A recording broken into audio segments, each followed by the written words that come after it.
RISPA, my name is Nelson Makanda. I am the chair of this selection panel, and on behalf of the panel and the Kenyans who desire to have a commission in place, thank you for applying, and congratulations for being shortlisted. Thank you, Chairman. Karibu. I want to invite my colleagues here to introduce themselves to you. Then they can get to know you. Asante. Good evening, Madam RISPA. Good evening, Madam. My name is 𝐑𝐢𝐬𝐞𝐫, and I want to take this opportunity to welcome you to this interview session. Karibu sana. Thank you, Madam Linda. CPA RISPA, karibu. Thank you, CPA. Jina langu ni Andrew Tanui, mwanachama wa jopo hili la uteuzi na mwenyekiti. She is one of our council members at ISPAC. So, karibu. Thank you so much, FCPA.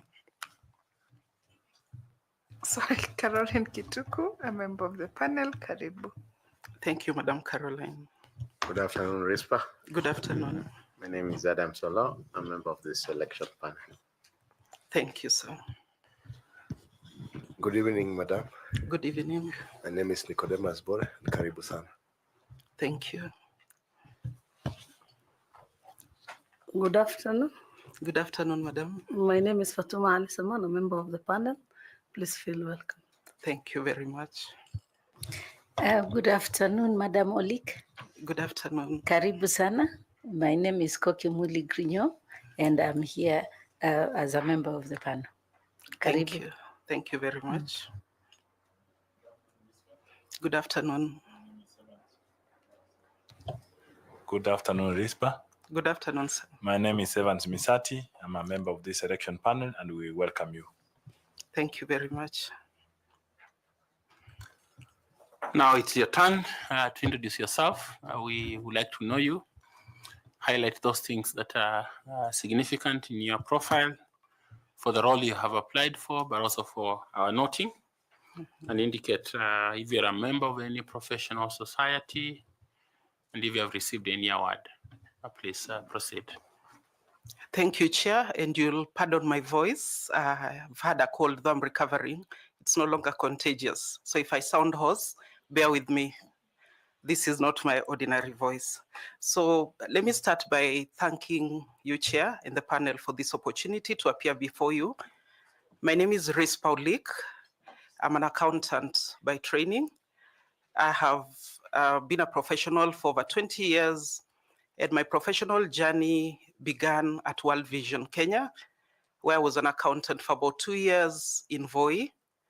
Then I progressed to be a regional finance and supply chain officer based in Kisumu, covering part of Western Rift Valley and, of course, Nyanza.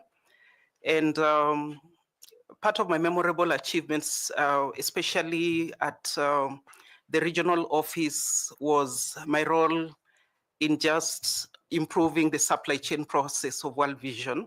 World Vision had so many offices, and other than supporting and coordinating the financial reporting from the various program offices, that is the time I initiated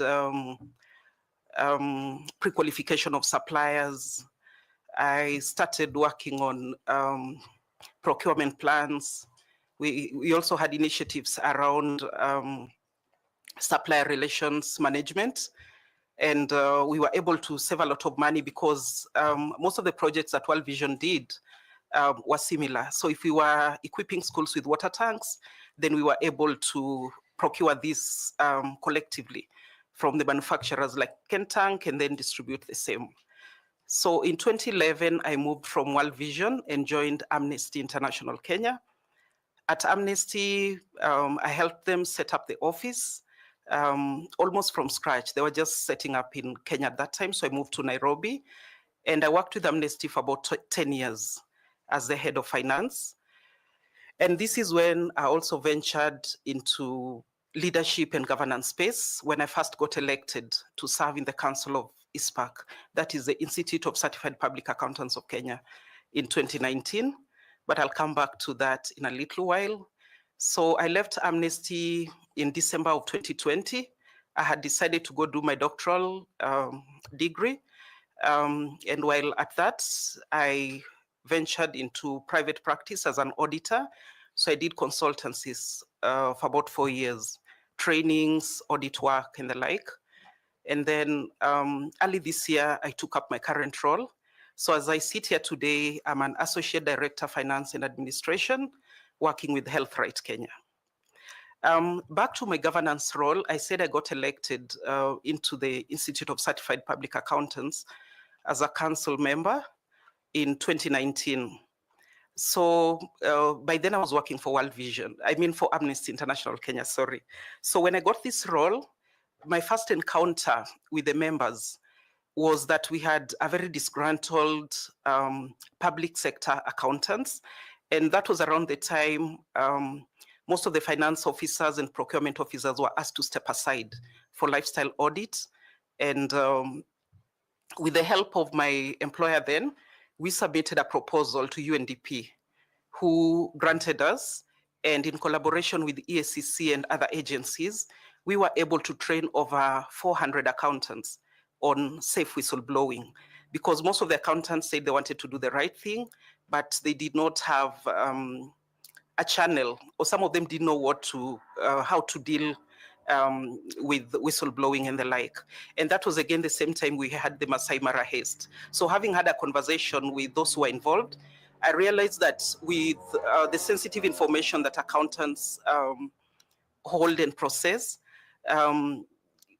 given an opportunity to whistleblow, some of them didn't know who to talk to. So they would talk to the wrong people. For example, the Masai Mara haste, they said they had been speaking to several people who used that information to extort the person they were whistleblowing against, and this was also endangering their lives. So as a result of this exercise, over 400 accountants were trained, and I'm sure to date they're better equipped to handle sensitive information if they have it. And ISPAC also ended up with a whistleblower policy, which has benefited quite a number of accountants who choose to whistleblow. When I started my service as a council member, my first mandate was to chair the Member Services Committee. This was in 2019, as I'd said, towards the end.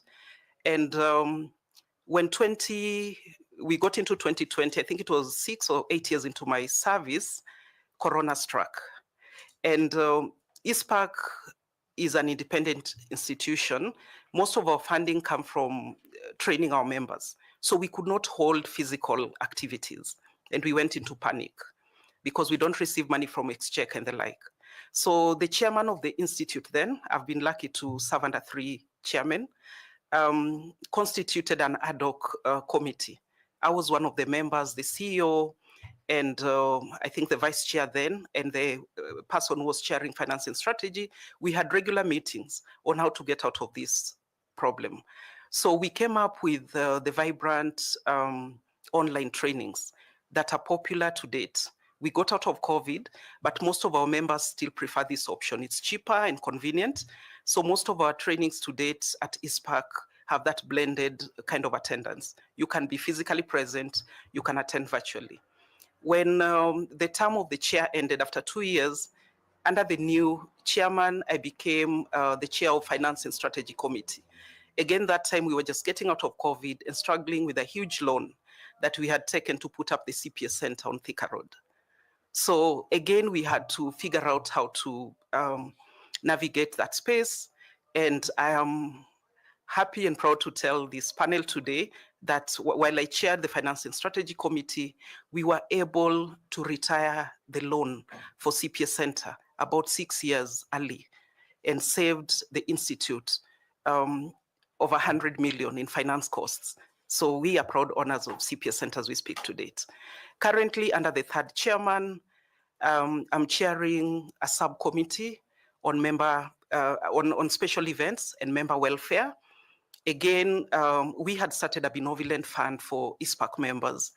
And currently, we've worked on separating that fund from the Institute to make it independent, make it sustainable, have its own governance structure, and also seeing how to improve the benefits to the members in terms of payout. We are covering more people, parents-in-law. When we started, we were only covering the nuclear family.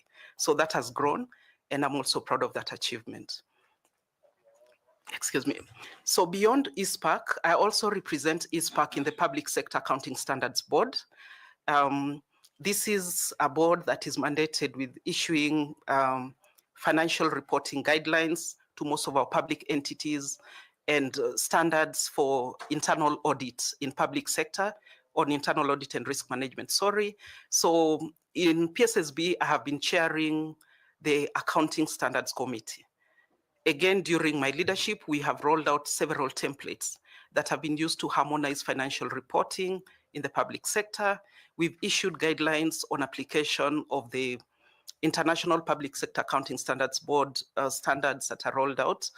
And currently, we are the champions of the move from cash to accrual accounting.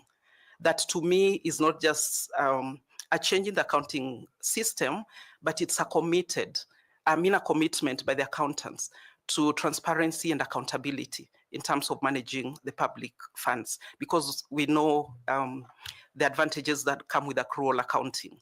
The liabilities, we talk of pending bills. We believe with that will be a thing of the past, and we'll also be having better visibility of the liabilities. We say we don't know how much Kenya owes. So when that is well captured, we have visibility of our assets. I think it will be a good thing in terms of accountability.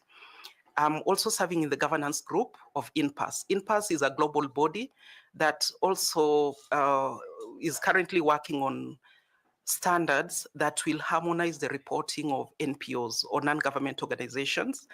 We realized that most public sector subscribe to IPSAS, the public sector accounting standards, and then we have the ones that are focused on profit, focusing on IFRS. So the NPOs have been floating, and through INPAS, we're harmonizing the reporting so that they are not responding to donor needs, which make the work really hard. Each donor comes with their own requirements. When an entity is funded by more than one donor, then you realize that the same assets shown to this donor is shown to the other. So that also brings issues on donor confidence, among other things. So I want to stop you there. Thank you. Maybe you'll give me a minute to talk about my academic qualifications. Yes, please. 30 seconds. You can finish that. Yes. Thank you, Chair. So I hold a Bachelor of Commerce degree from the University of Nairobi. I also have an MBA, Finance from the University of Nairobi. I'm a certified public accountant of Kenya and member of ISPAC in good standing. I'm also a certified secretary and a member of ICS. I'm a certified mediator. I have trained in ESG, so I'm certified in ESG. I'm also a trainer in that area. I've done the Senior Leadership Development course, Strategic Leadership SLDP course, and currently I am a doctoral candidate doing my DBA at USIU, specializing in leadership and organization change. So allow me to stop there, Chair, and pardon me for the lengthy introduction. Thank you. It was helpful. Linda, please. Thank you, Chairman. Madam Rispa, you have indicated that you are now an Associate Finance Administrator? Associate Director, Finance and Administration. Okay, at Health Right Kenya. Yes. So if appointed as a member of the commission, what relevant experience do you bring to the commission that will help you in the execution of your mandate as a commissioner? Thank you, Madam. Chair, if I get this chance to serve the commission, when I looked at the skill sets that are required for this job, I felt that I have 3 of them. I've talked of my accounting skills. Pardon me. My managerial skills is evident, going by even my current role as an associate director. And I also have governance skills, both through training and experience. So in terms of skills, that's what I'll be bringing on board. I would also come with independence, the integrity that is required for this position. And I would consider myself a value-based leader. So I would also be coming with certain values that speak to the core mandate of this commission. Any competences outside your educational background? Yes, Chair, as I indicated, I'm a certified mediator. So on alternative dispute resolution, I would want to believe that would be important. I also once went through a course of, when I was working for World Vision, on do no harm, in the sense that sometimes you can have an initiative that you think is good, but when you look at it broadly, you realize that it could have a different effect. For example, if you go drilling a borehole in a certain area and the neighboring community doesn't have water, so this can be a source of conflict. So I'm coming with those skills. I don't know if that is sufficient or I should continue.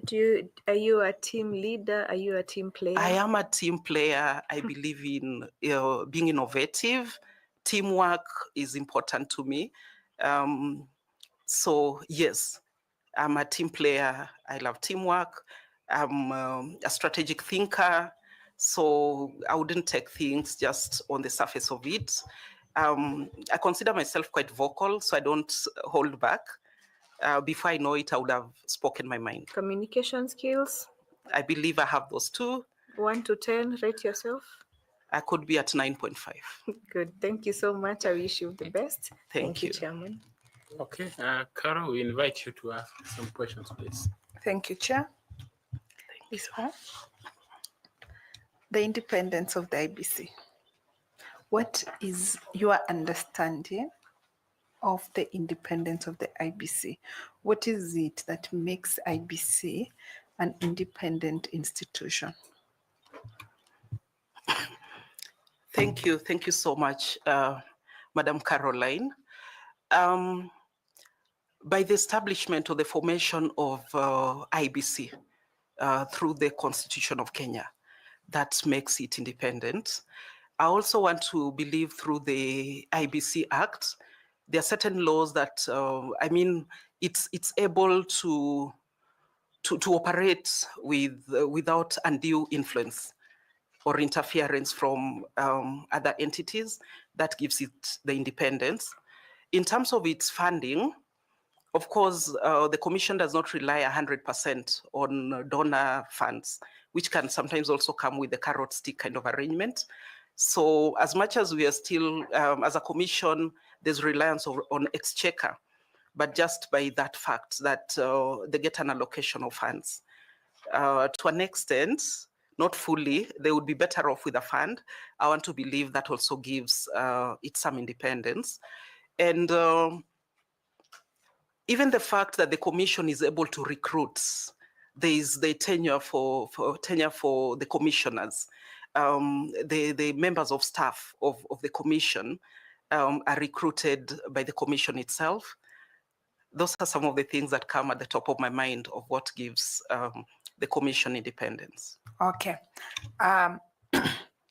Despite it being an independent commission, it is accountable to the people of Kenya. How is IBC constitutionally and legally accountable to the people of Kenya?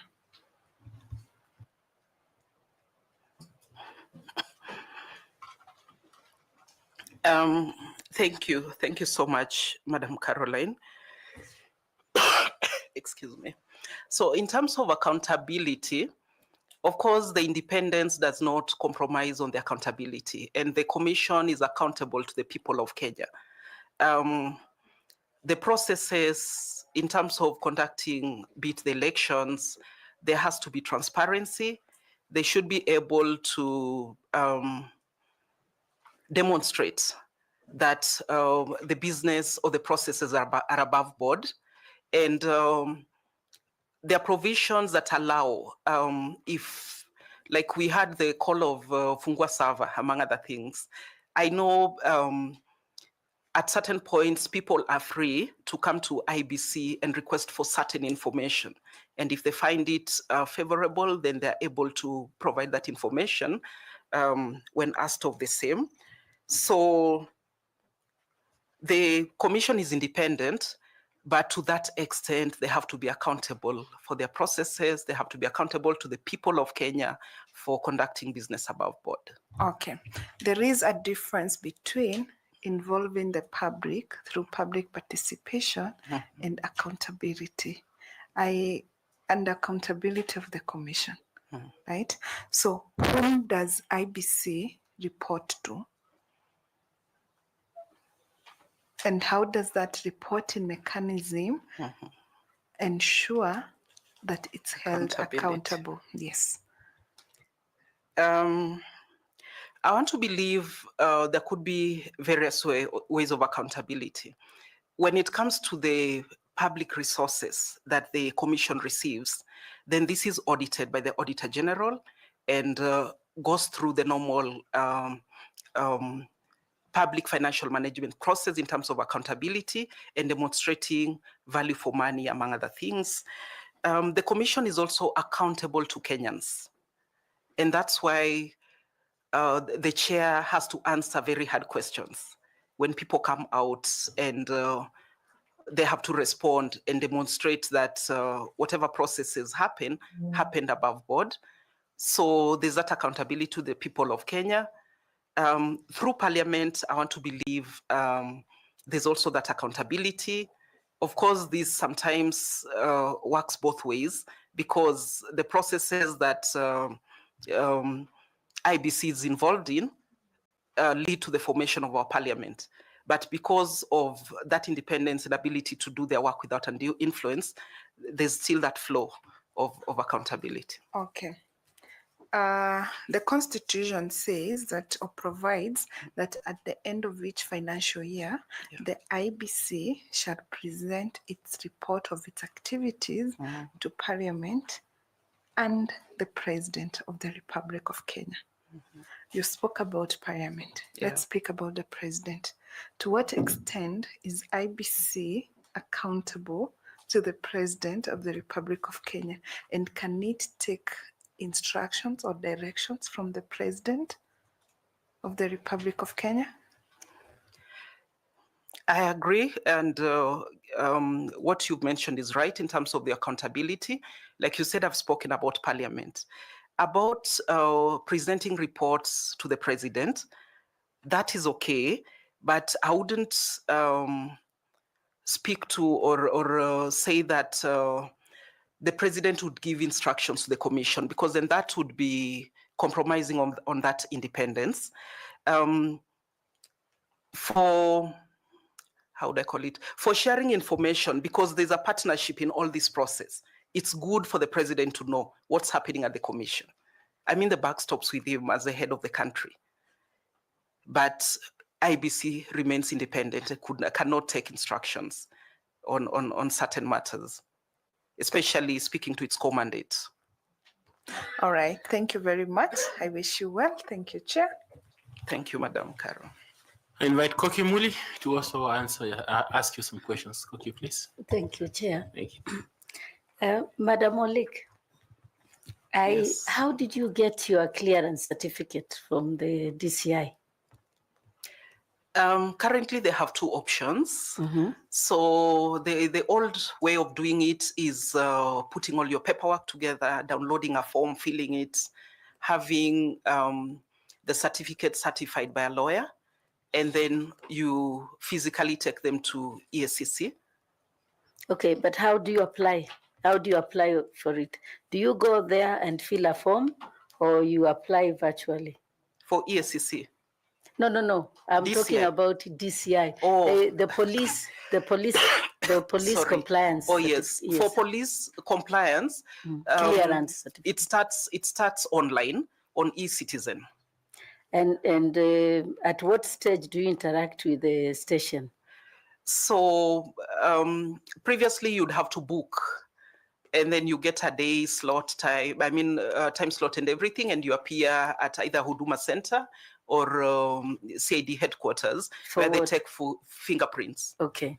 So what I'm saying this because many candidates are proposing many innovative ways in which IEBC can use technology to actually, if you can get a police clearance certificate virtually by first applying online, and you just go to the police station for your fingerprints, and then you leave, and the document finds you. Why can't we register voters the same way? What stops the IEBC from virtually doing everything and just asking people to go to the nearest office to give their biometrics? That's number one. Number two, just note that down. Number two, I'm very happy you are a member of ISPAC. As you know, ISPAC is a leader in technology, use of technology, especially for voting. In fact, the professional organizations I belong to borrow that technology to conduct our elections. For example, ICS, where you are also a member. We use that technology, and that they facilitate us to actually conduct our elections. And most of the election is conducted virtually. Yeah. Why can't IEBC do the same? And I'm sure you have members, elected members of parliament who are members of ISPAC, no? Yes, we do. How do they trust your election and they can't trust the one for IEBC? Why do you think there is a problem with use of technology in IEBC? And what innovative ways can you bring to the IEBC if you become a member to address those underlying problems? I hope I've not confused you with many questions together. Not really. I think I've taken notes, and in case I miss any, I'd kindly ask that you just point it out. So, excuse me, Chairman,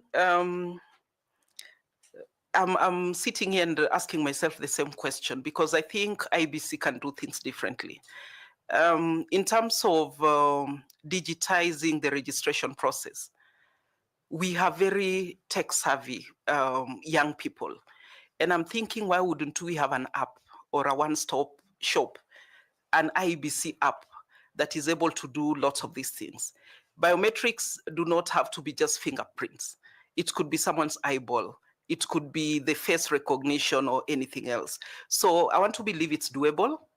Yes, actually what I was asking you is why. We know all that can be done. Yes. You have done it, you have led the way. But why? What stops IEBC from doing that? From where I see it, I could say nothing stops them. But thinking operationally, there could be challenges, because technology, one, comes with knowledge or education. So if we are going to apply a technology that is going to exclude certain people because they cannot access it or they are not able to understand how that technology works, then probably IEBC has settled for what they believe would give a fair, a level ground for everybody. So I continue? Yes. I wanted to, the reason why I was asking this question, I was sort of driving you to, you see, IEBC has this habit of seeking permission from their clients, their main clients, to do anything. And those clients are very difficult in agreeing with IEBC and allowing IEBC to do anything. Like, you know, those political parties, candidates, and so on.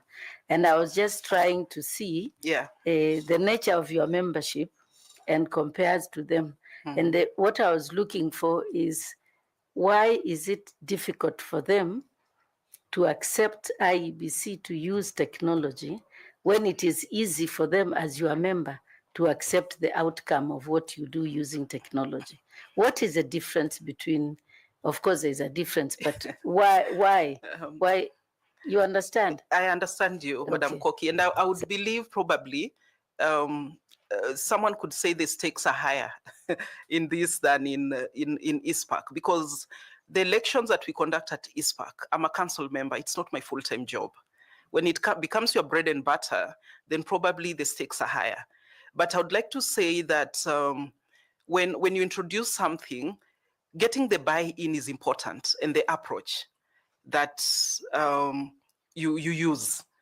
So if it calls for just educating people, it calls for hearing the various voices and demonstrating the value for going a certain way and constantly communicating, making the whole process simplified, transparent as much as possible, because I'm thinking there's a lot of talk even about blockchain.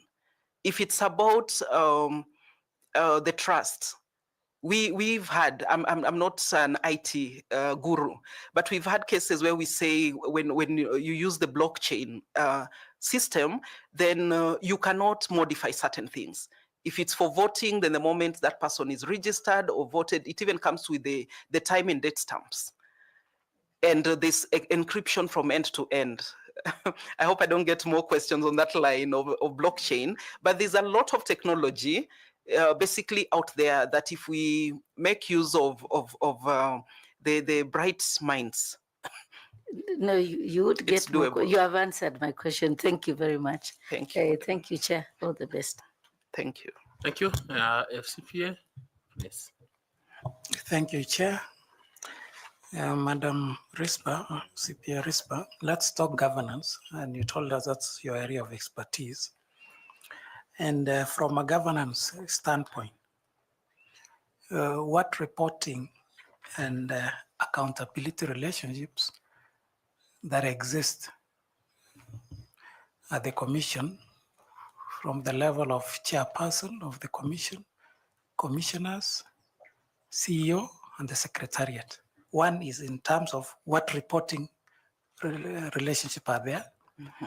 What is it that is supposed to be done by each of those chairperson, commissioners, CEO, and the Secretariat? And then accountability. How do they account to each other? Thank you. Sorry. Thank you very much, FCPA, for that question. Looking at the overall mandate of the Commission, when you look at the commissioners, the chair, and the CEO, each one has a distinct role. And the chair and the commissioners or members of IEBC offer the oversight and give strategic direction. The CEO and the Secretariat then execute or do the day-to-day operations. So in terms of reporting, the CEO would be the link between the Secretariat and the Commission. So if there are certain directives that need to be executed, the Commission through the chair, that would be passed to the CEO, and then the CEO together with his Secretariat would deliver on the same and report back to the chair and the Commission. Do IEBC have committees? Yes, it does. So what is the role of committees in terms of accountability and reporting? The committees focus on different things. If you're talking of audit and risk, we are talking of training and human resource. I think the other committee that I'm aware of is finance and supply chain. So among others, there are about 7 or so. They deal with very distinct activities. So if, from my experience as a council member, through these committees is where certain things are looked at in details. Like if you're talking of the electoral processes or the processes that planning for an election, then there's a committee that would be mandated to look into that. If you're talking of procurement, then the committee, which is chaired by a commissioner, would and supported by the Secretariat, would look at what needs to be procured, the finances and all that. So in a nutshell. So what is the reporting relationship of committees? The committees with the commission and with the chair? Yeah. How is the relationship? So the committees should report to the chair and the commission in terms of the reports that are produced from those committees. And then once those papers come to the commissioners and the chair, then there are certain resolutions that would be passed, and these are now actioned by the secretariat, and that information is passed back to the secretariat through the CEO. How do the committees report to the chair and the commission? You've said it reports to the two. You've mentioned both chair and the commission. How is that process? There should be papers which are brought to, because I want to believe the chair and the commissioners work together. So if there are papers that come from the committee, then these come to the commissioners and the chair. And this same sitting usually has the CEO, who is the secretary to that sitting or to the commission. So the chair is in charge of chairing the discussions, because after the committee has done their work, my understanding is that what comes to the chair and the commissioners are recommendations. And then the chair and the commissioners pass the resolutions or make the final decision collectively on what they want carried forward. Thank you. I wish you well, Rispa. Back to you, Chair. Thank you, FCPA. Thank you. I want to invite 𝐎𝐥𝐢𝐬𝐤𝐞𝐫 to ask some questions. Evans, please. Thanks so much, Chair. Rispa, pole kwa homa. Asante. I'm getting better. Now, I want to ask you a question related to the group formation dynamics. It's my assumption that the former commissioners, the ones who had come in at different intervals, eventually, I think it's because of the group dynamics, the forming, storming, and norming, that they ended up working like separate groups.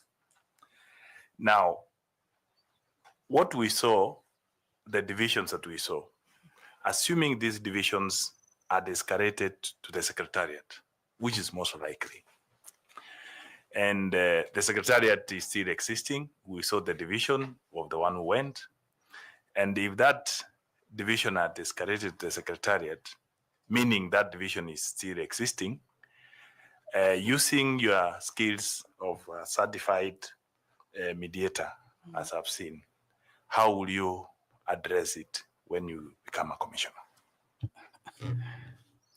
Thank you so much for that question, Mr. Misati. So, Chair, group dynamics will always be there. And with the history that exists, it's unfortunate that some of the commissioners had been there longer, and then the newcomers naturally grouped together. And these divisions tend to percolate to the secretariat. So one advantage I see is that with the formation of this new commission, the commissioners and the chair, these are people coming together. And for me, the first thing would be that there should be some sort of cohesion, and the group needs to build a team so that the tone is set at the top.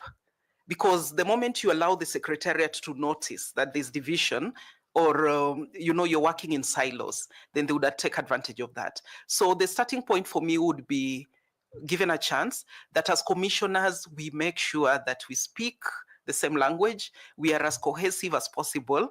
The chair sets the tone, and then the moment that is set at the top, then it would be a little easy now to deal with the secretariat, because they have no choice. Whatever comes to the commission, they realize that you'll be speaking one language as commissioners. And a lot of team building and cultural shifts, because I know a culture is not created overnight, but once the tone is set at the top by the commissioners, they demonstrate that they are united. They demonstrate that they're clear around their role. They demonstrate their strategic role of oversight without interfering with what happens at the secretariat. Then slowly, with the distinction of roles and clarity around what they do, I want to believe that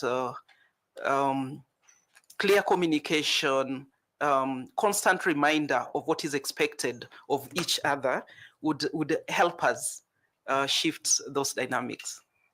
Thanks so much. I hope you'll be able to address that when assuming you get an opportunity to get there. Now, the last one I want to ask you is the outside influence from the politicians.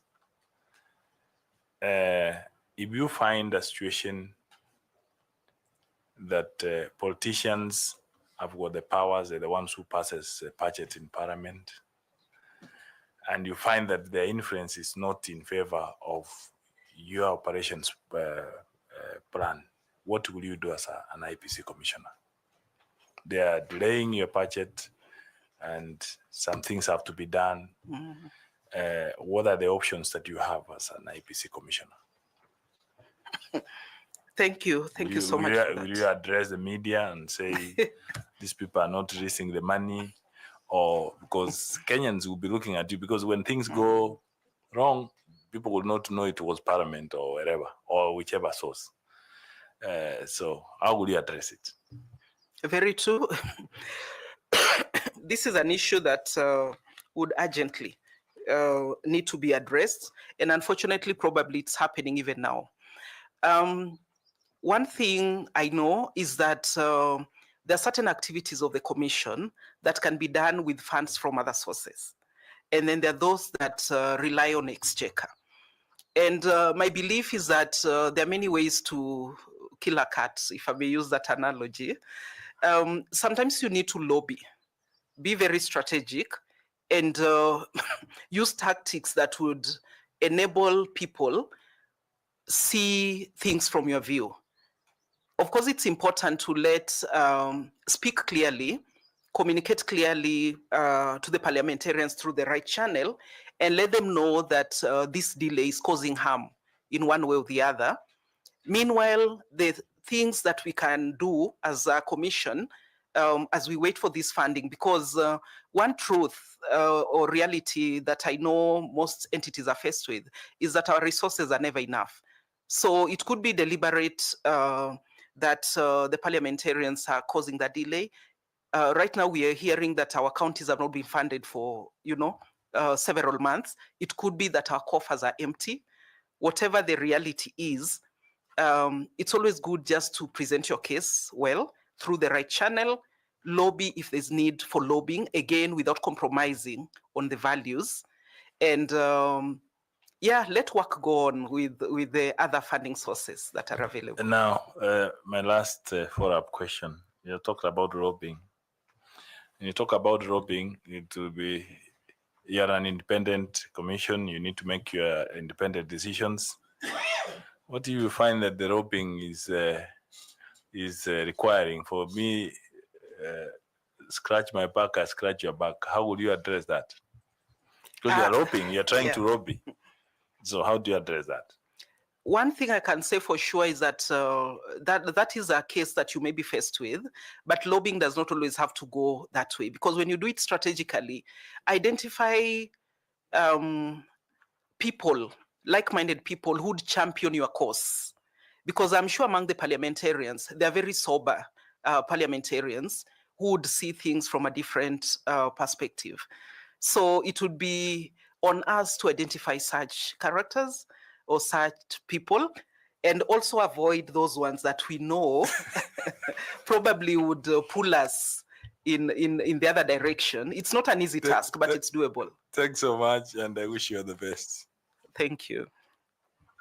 Thank you. I want to ask Fatuma to also ask some questions, please. Thank you, Chairman. Madam Rispa. Yes, Madam. How would you ensure that the non-traditional stakeholders, like the nomadic pastoralists, hunter-gatherer communities, ethnic minorities, are meaningfully engaged by the IEBC?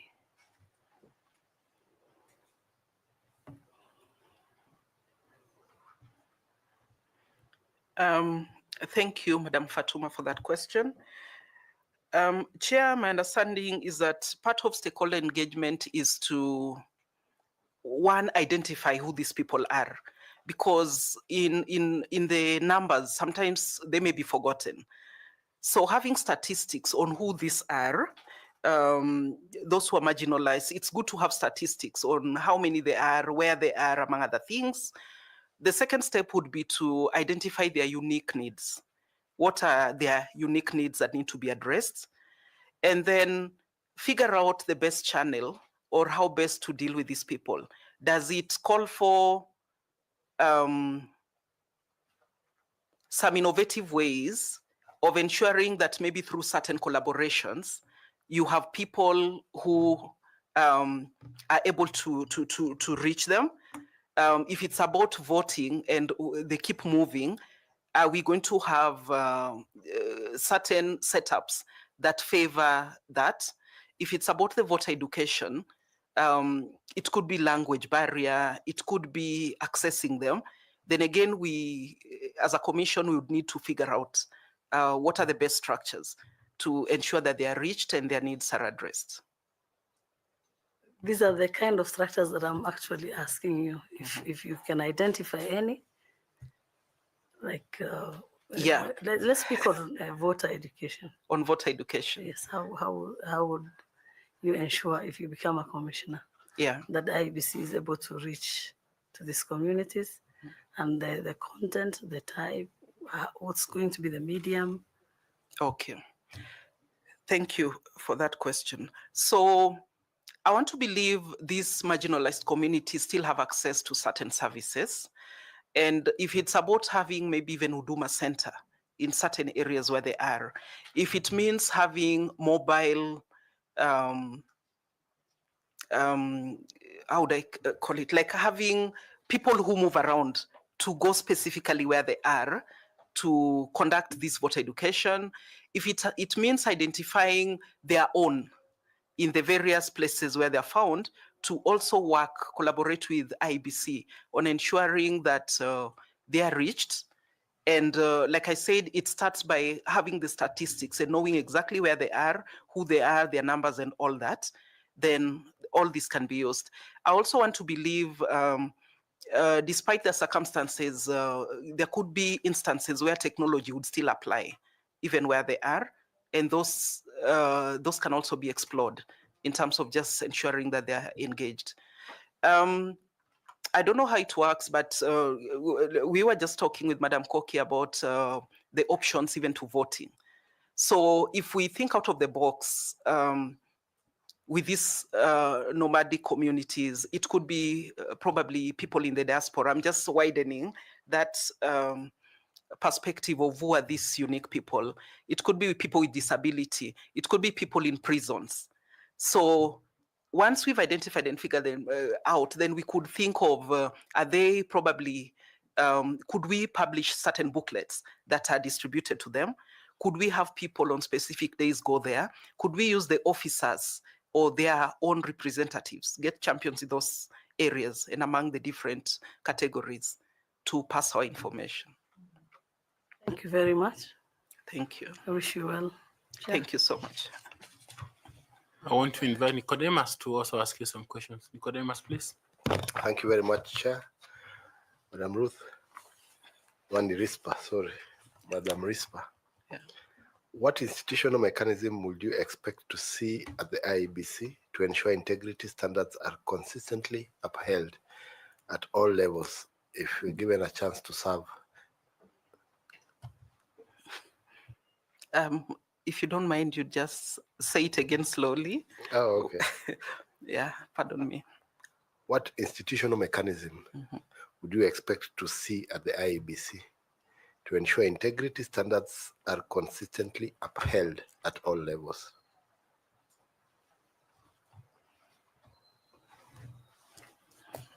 Thank you. Thank you so much for that question. Institutional mechanisms that would promote integrity standards at IEBC.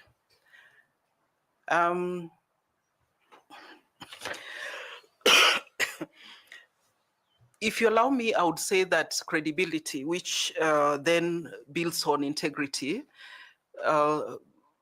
starts with systems. So as a commissioner, I would be keen to ensure that we have systems that work, systems that are understood, systems that are verifiable. And this then would make anybody who has other ideas on doing anything that is unethical think twice. And then human beings need constant reminders. So if it calls for ethical trainings or training on ethics, often by the commissioners, by the members of staff, this could also help. I'm also thinking that we could have accountability partners. This could be amongst ourselves as commissioners. It could also be within the secretariat, so that there's no process that is handled from end to end by one or two people. The more people are involved, the better, because then that makes it difficult for collusion to happen. And then communication, open communication, proactive communication, where you don't wait until people are asking questions, also helps if that is in place. Yeah. Probably having dashboards that would give certain information, because over time we probably know the areas of concern, the questions that are constantly asked. Then we could have dashboards that are accessible, or have third parties and other stakeholders able to access information. And we could also have a channel where if somebody has a case or would like to whistleblow or want certain issues addressed, then that channel or provision is also made for feedback. Thank you very much, and wish you the best. Thank you, sir. Thank you. I now want to invite Professor Adam Solo to ask you some questions. Prof. Thank you, Chair. CPA RISPA Aworolik. Yes. I usually start by seeking clarification, so this is not a question. My questions will come. Okay. I noticed that from your work experience, you have mostly or nearly worked throughout your life with international organizations, either domiciled in Kenya or outside. Yes. Any reason why you have not worked with a public institution in Kenya, or now is the opportunity to work with one? Now is the opportunity. I'm a very patriotic Kenyan. I want to say that. Okay. And God giving me the chance, probably this would be the opportunity. Thank you very much. But I have demonstrated my interest. Like I said, I serve in Public Sector Accounting Standards Board. Yes. Yeah. I noticed that you serve in ISPAC, and you have served nearly 3 chairs. Oh, yes. Okay. To my question now. The Leadership and Integrity Act 2012 distinguishes policy leadership from operational execution. If RISPA Aworolik became a commissioner, how would you maintain this distinction without overstepping into the secretariat's functions? I hope I was not as fast as boring, but I would repeat if you need me to repeat. Kindly. The Leadership and Integrity Act 2012 distinguishes policy leadership from operational execution. Mm-hmm. How would you, if you were to become a commissioner, maintain this distinction so as or without overstepping into the secretariat's functions? Thank you. So Chair, on clarity of roles, this should be well stated from the start, so that the oversight and strategic role of the commissioners is known by the commissioners, and the secretariat are also aware of their operational roles, and the mechanism on how the two come together to support and complement each other. So the constant reminder on clarity of roles, we could have a charter that speaks to who does what. And this is always helpful. Some of these things can even be demonstrated diagrammatically so that you see where dotted lines are, full lines are.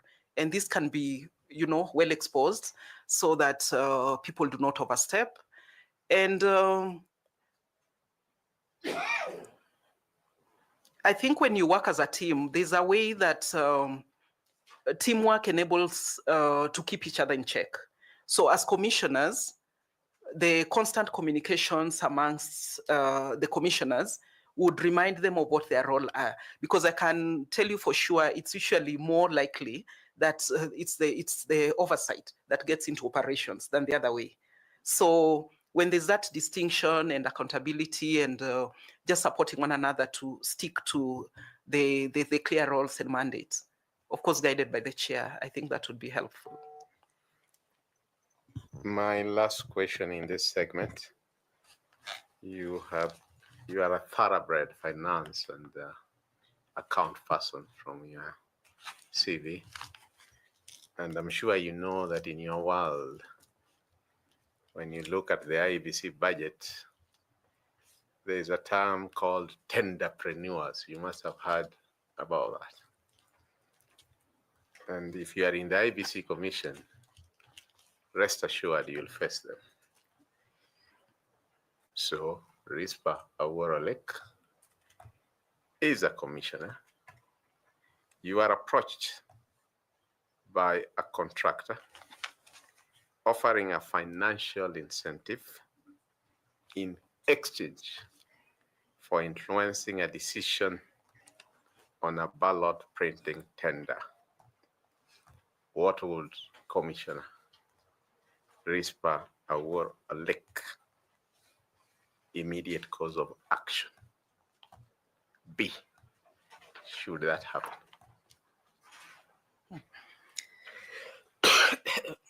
Thank you, Prof, for that question. And in our line of duty, Chair, as an accountant, I must say that many a times we are faced with these conflicts. I started by saying I believe in value-based leadership. So when I am constantly reminded of the values that guide the work that I do, then I would avoid one, even having a scenario that would put me in that compromising situation. Because there are certain times when you can see danger from a distance. I mean, the moment even this contractor calls me, if they're coming in person or coming in proxy, the best thing would be to even avoid that. I'd also spoken to a situation where it's always good when you're not a sole decision maker. So it keeps you in check. And once processes are clear to people, then they would not waste their time. I know that those would want to try to influence as many as possible, but you make it harder by having a number of people involved in that process at different stages. One thing that I think has also helped me in my line of work, I mentioned earlier that when I was working as a finance and supply chain officer back in World Vision, there was a supplier relations management. So you can do some ethical background check on certain suppliers way in advance. And there are those who you'd avoid and just not want to deal with them. In the current world, we even have certain policies that we ask suppliers, not even just staff, to sign, so that potentially, if you want to do business with IEBC, then you're clear that this is how IEBC operates, and anything outside of that would not be acceptable. This would be the last line of defense. Sometimes it's just good to name and shame some characters if you can't handle them any other way. Thank you very much. Yeah.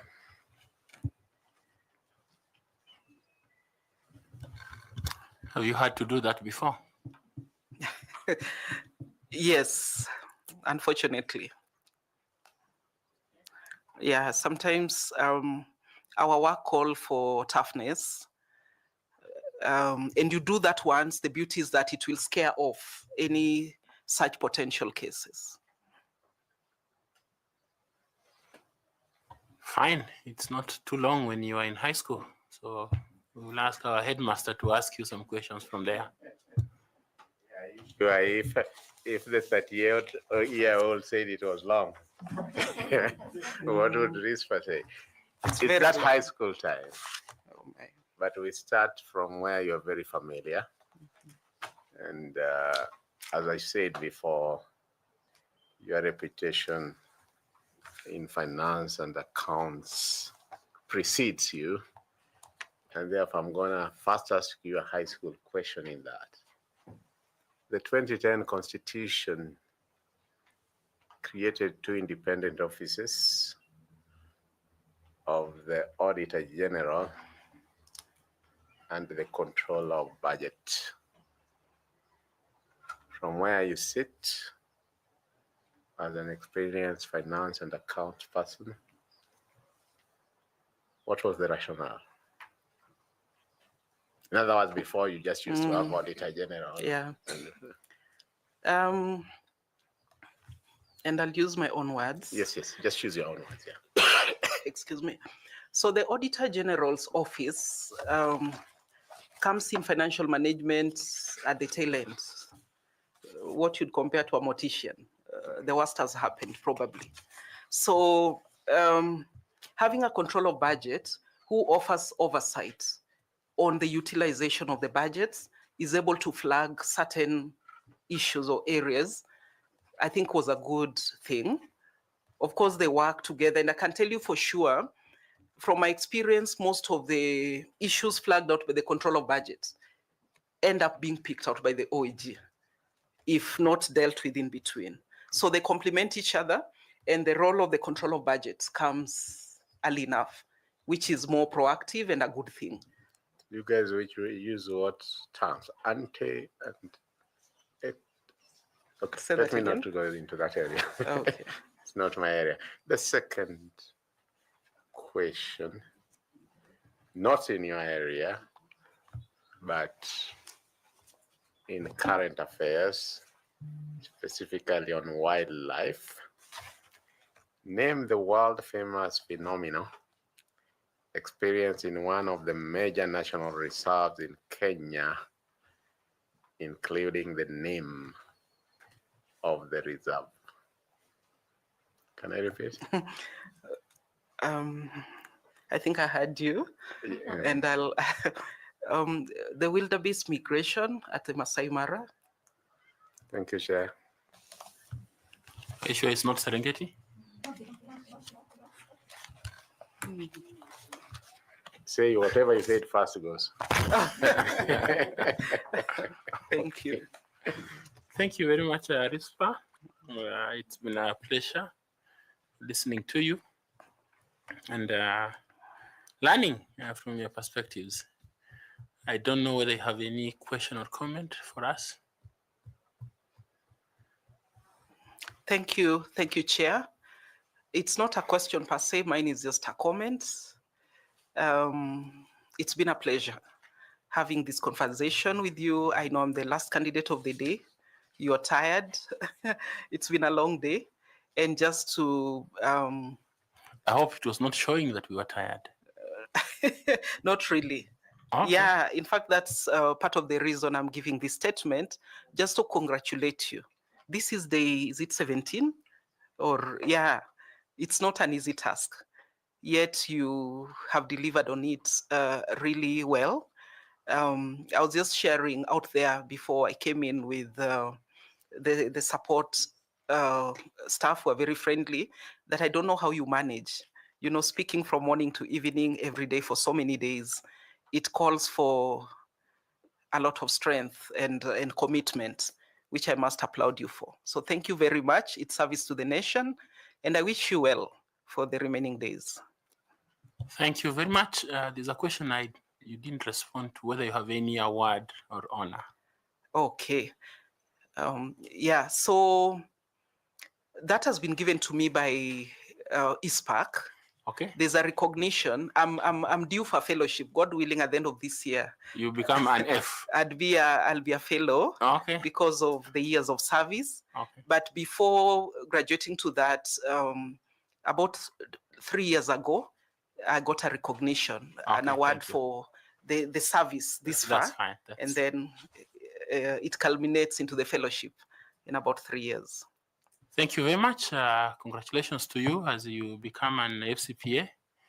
And we wish you well. May you get well from the cold. Thank you, sir. The notebook and the pen are yours. Okay. Even the water, and then your certificates are with a gentleman who you will find at the door. All right. Thank you very much. Thank you very much, and have a good. You too. Thank you.